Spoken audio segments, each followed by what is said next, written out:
All right, good morning. Welcome back here to Trader Minute. Great to have you aboard. My apologies. I was told the last stream did not have audio, so I'll restart here.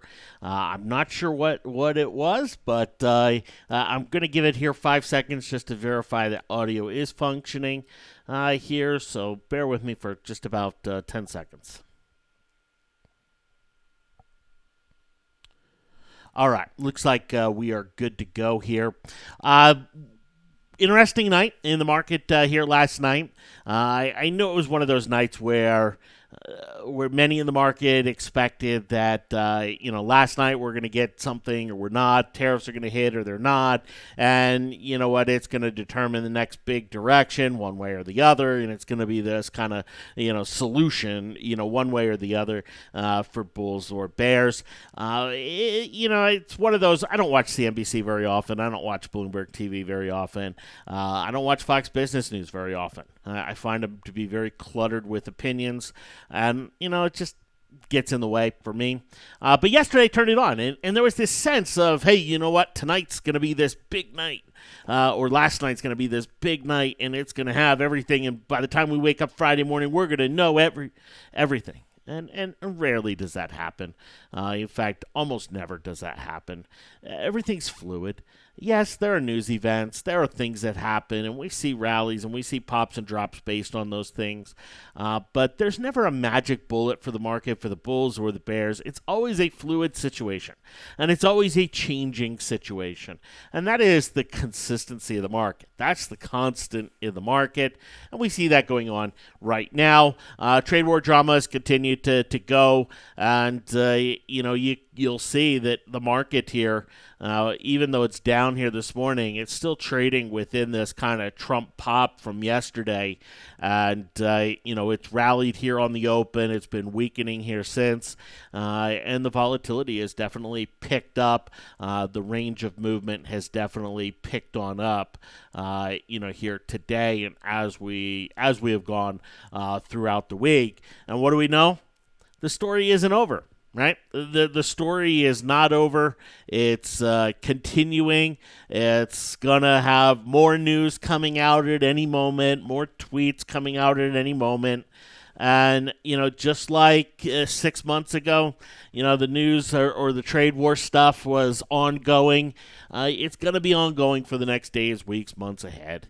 And, yes, there will be times where things are a little more reactive and times where they're not, and right now we're in a much more reactive time.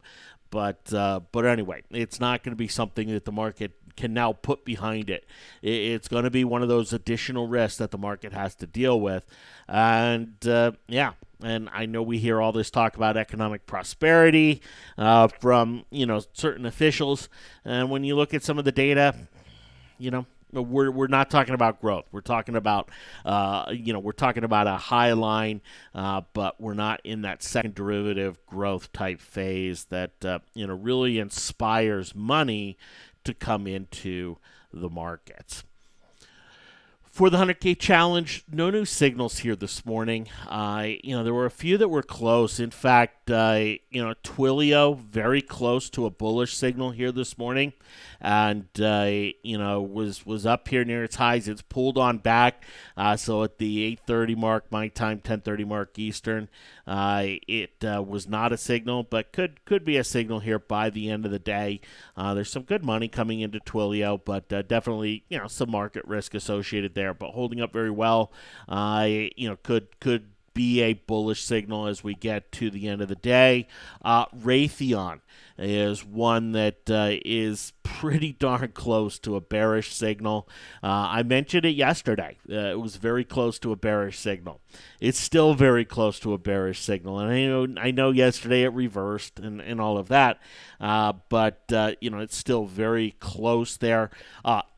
Under Armour, very close to a bearish signal here. But one of the struggles or one of the issues with a potential signal here on Under Armour is, given the past history of the stock, this type of price action or percentage movement in it is not indicative of a upcoming trend. So it's waiting for, hey, is this going to trend, or does it have a higher probability of trending?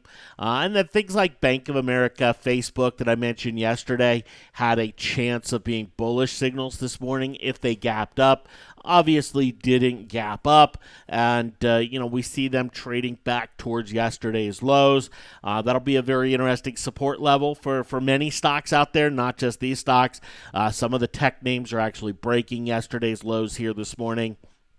But a lot of things are just in either mature trends, like an IBM, triggered earlier this week, and it's already on its way, or an Alcoa which triggered a while back, and it's still on its way, but no fresh new triggers here this morning. But Twilio, Raytheon, two of the closest there, and could easily be signals here by the end of the day here today. So we'll be looking forward to that.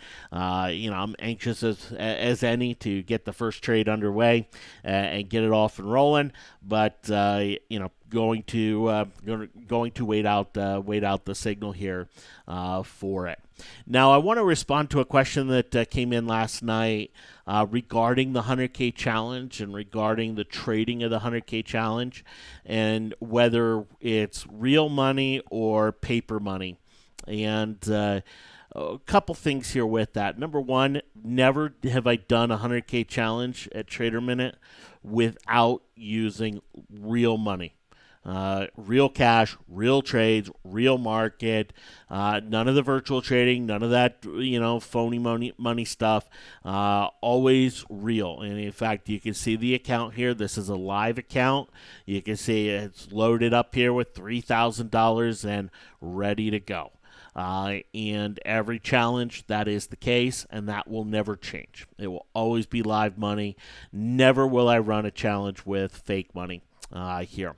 Second, when I do trainings or teachings or testings, yes, I will use fake money. I will use virtual money because of the fact that they're trainings or their testings or their teachings, not real-time execution. But any trade that goes out here at Trader Minute on text, email, tweet, alert is always live money. Always has been, always will be.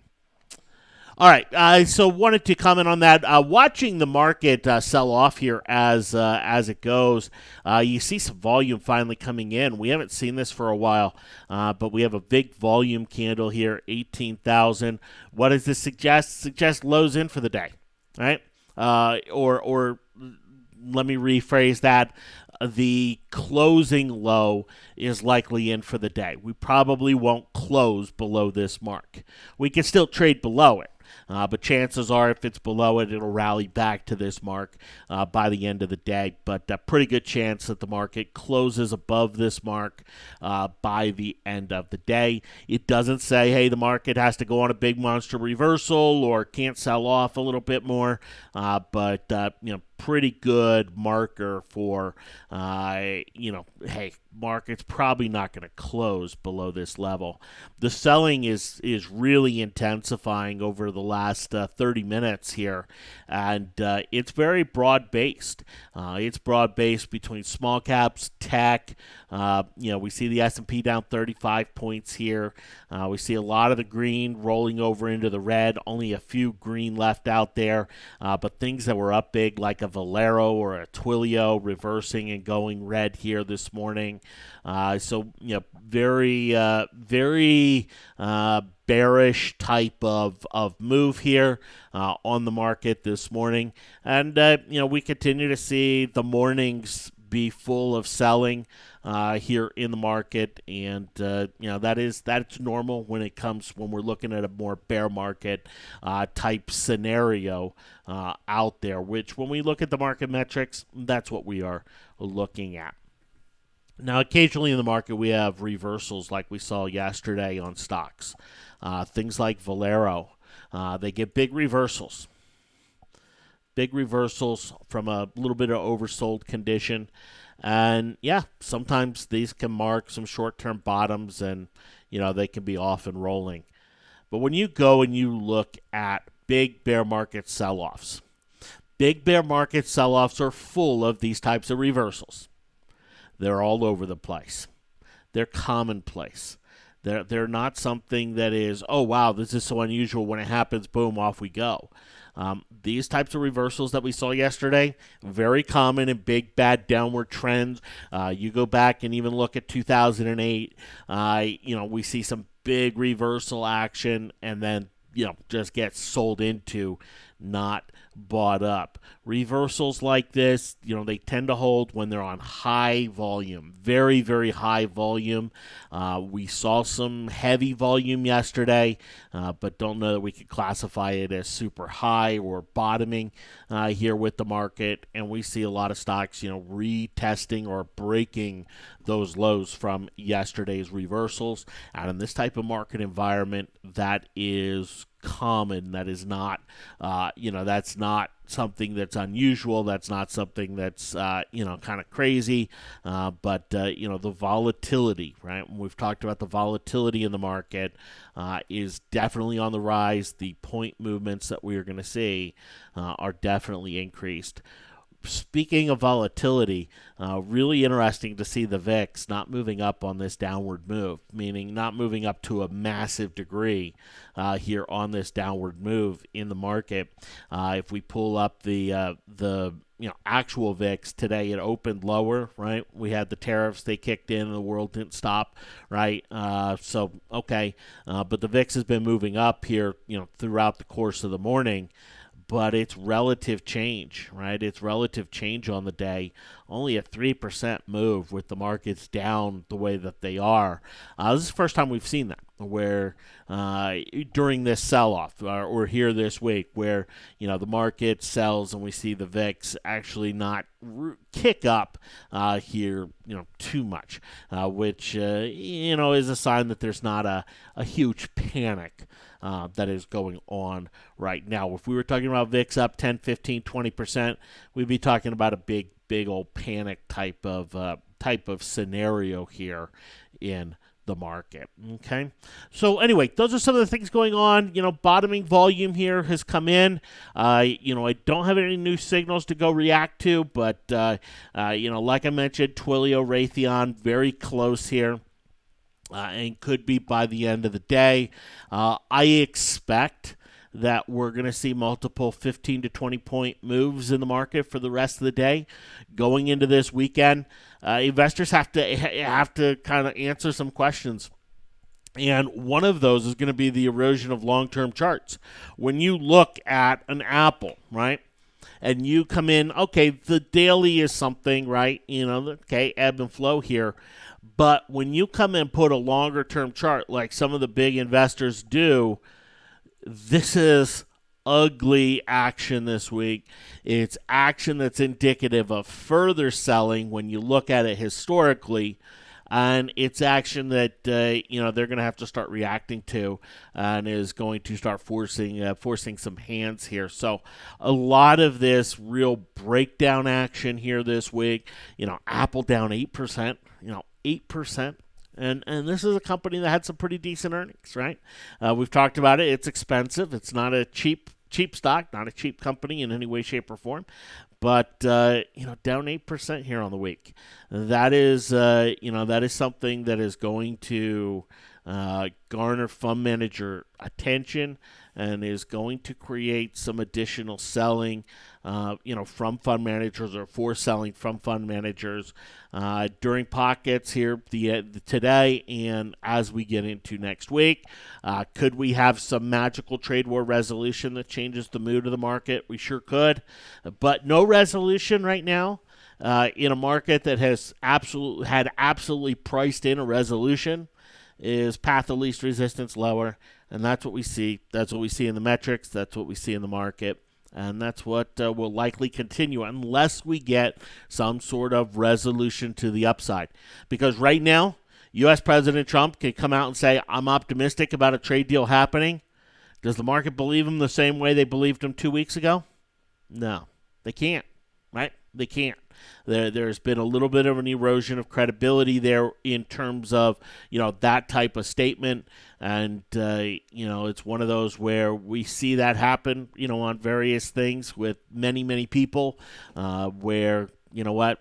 If the market will buy it for a while, and then okay, it doesn't happen. Market kind of reverses their tone and says, "All right, this is now a show me scenario rather than a hey, I expect you're right type of scenario." Last thing I want to show before I hop off is the CPI data here today, the inflation data. And I mentioned yesterday that this is probably not going to garner a big reaction from the market. But it's something that will ultimately drive fund managers' decision making. And when we look at the CPI number here today, a little bit of a miss on the month over month change, just a small miss there. But year over year, 2%, year over year, less food energy, 2.1%. An absolute non-event here. Not anything that is game-changing for fund managers to the upside or to the downside, and not anything that's indicating something real positive or something real negative going on. Just that kind of, there it is, right at where the Fed kind of wants it. Yeah, some of the other inflation measures are down, but CPI just kind of right there at that 2% level. Thanks for hopping on. Have yourselves a great one. I'll be back on here with you in about 40 minutes. I will talk to you then. Take care.